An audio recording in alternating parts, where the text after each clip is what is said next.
le damos la palabra enseguida al compañero presidente de ADJUR, por favor.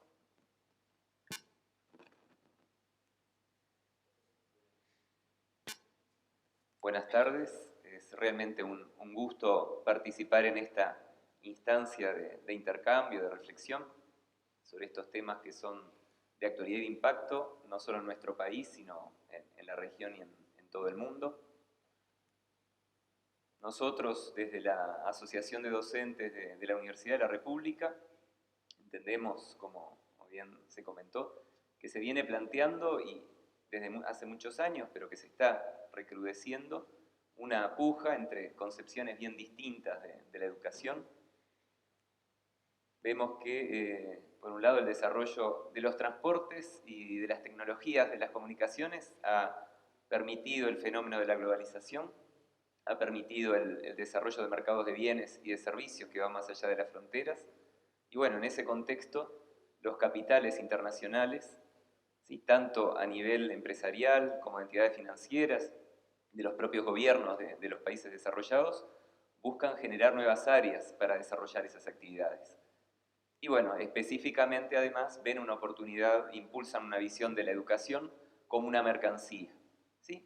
Visión donde lo importante es la educación por su valor como actividad económica y donde la población de los distintos países es un mercado de consumidores de la educación y lo que se busca es satisfacer un mercado con proveedores de educación que trascienden fronteras y que en definitiva están buscando un rédito económico. Frente a esa visión, desde las organizaciones sociales entendemos que la educación no es una mercancía, sino que es un derecho humano. Es una herramienta para el desarrollo personal y colectivo, para la mejora del bienestar social, que disminuye la pobreza y la desigualdad y enriquece la cultura. Creemos que lo fundamental es contar con un abanico de ofertas educativas que tengan como centro las personas, que surjan de sus necesidades, justamente de crecimiento, de sus intereses propios. Una oferta que tiene que ser gratuita, que debe estar accesible en todos los territorios de los distintos países y que no debe discriminar por las clases sociales. Desde ese punto de vista, creemos que los estados, las naciones, deben asumir el compromiso de asegurar ese acceso gratuito al sistema educativo en todos los niveles, desde la educación superior, inicial hasta la educación superior. Y deben desarrollar sistemas de educación pública de calidad potentes y con capacidad de atender a las necesidades de todas las personas que residen en cada país, ciudadanos y migrantes, ¿verdad? Creemos que no se debe dejar librado a un mecanismo de mercado esta satisfacción de necesidades.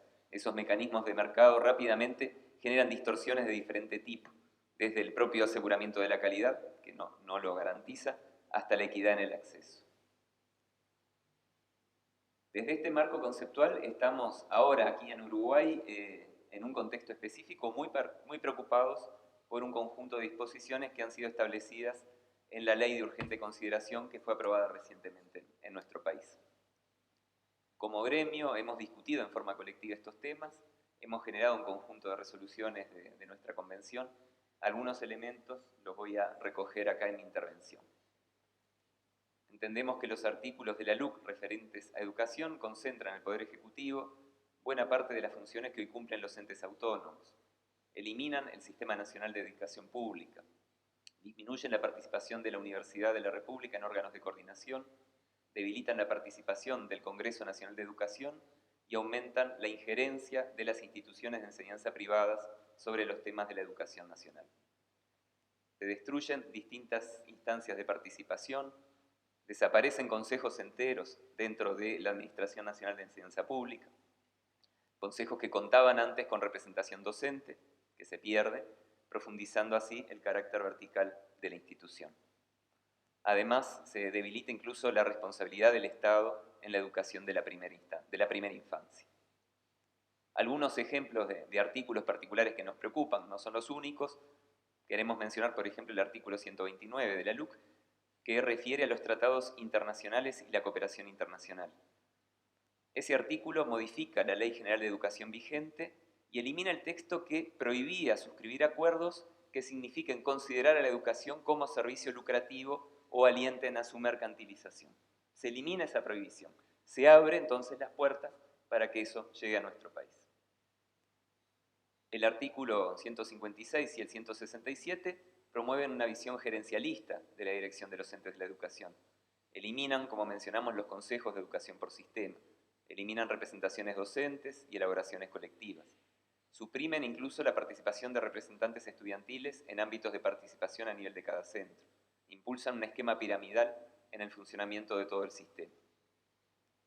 El artículo 169 también modifica la Ley General de Educación, elimina la palabra público en la definición de Sistema Nacional de Educación Terciaria. Antes era un Sistema Nacional de Educación Terciaria público, ahora es un Sistema Nacional de Educación Terciaria, punto. ¿Por qué desaparece lo público? ¿Qué se transmite ahí? Evidentemente se está viendo que hay una concepción donde instituciones públicas y privadas en definitiva compiten, juegan el mismo papel, y el Estado es un asignador de recursos, un controlador, pero realmente se pierde la noción de la responsabilidad que como Estado tenemos en ese nivel de la educación. Un aspecto que nos preocupa particularmente refiere a las provisiones de la LUC referente a la formación de docentes y educadores, y específicamente las orientaciones en materia de acreditación universitaria de la formación en educación. ¿Sí? Que bueno, como recién mencionaba Andrés, han sido expresadas en la LUC, pero se han continuado en un decreto del Poder Ejecutivo y en instancias como este seminario que se hizo el año pasado. Esas orientaciones establecen un procedimiento de postulación voluntaria por parte de instituciones públicas y privadas de carreras que serán evaluadas por un consejo consultivo en que las instituciones de enseñanza, la UDELAR, la ANEP, son una minoría. En este procedimiento se desconoce todos los antecedentes, todo el proceso de trabajo que ha sido realizado desde el Consejo de Formación en Educación de ANEP, en articulación con la universidad, tanto en lo que refiere a la formulación universitaria de las carreras, como en el desarrollo de la formación de posgrados.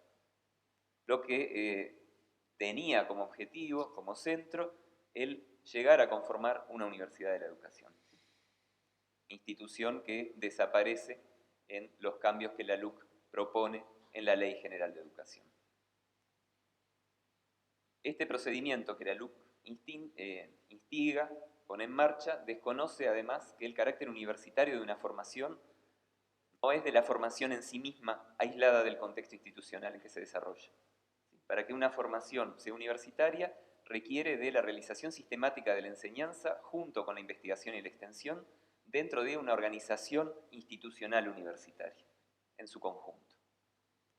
Es claro que un procedimiento como el iniciado, que sustituye la planificación de la educación, de la política pública basada en las tradiciones pedagógicas nacionales y realizada por los entes públicos de la educación, por una competencia de prestadores públicos y privados gestionada desde el Ministerio de Educación y Cultura, va a tener efectos inmediatos en el debilitamiento de la educación pública, del Consejo de Formación en Educación y en el aumento de la oferta privada en la materia. Va a ocasionar una mayor privatización, fragmentación del sistema, eventualmente una situación que puede llegar a ser caótica en el área y una pérdida de soberanía y de garantías académicas en formación de docentes y educadoras y educadores en el país.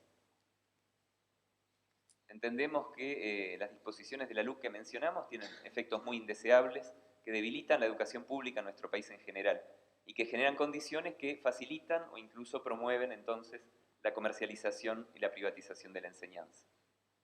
Por lo tanto, nuestra asociación se ha comprometido, primero en la campaña que se realizó para conseguir las firmas necesarias para convocar un referéndum, que se realizará este 27 de marzo, y estamos actualmente trabajando de manera activa para difundir estas reflexiones que hemos hecho y que nos llevan a promover la opción por el sí, que permitiría eliminar los artículos cuestionados en esta instancia.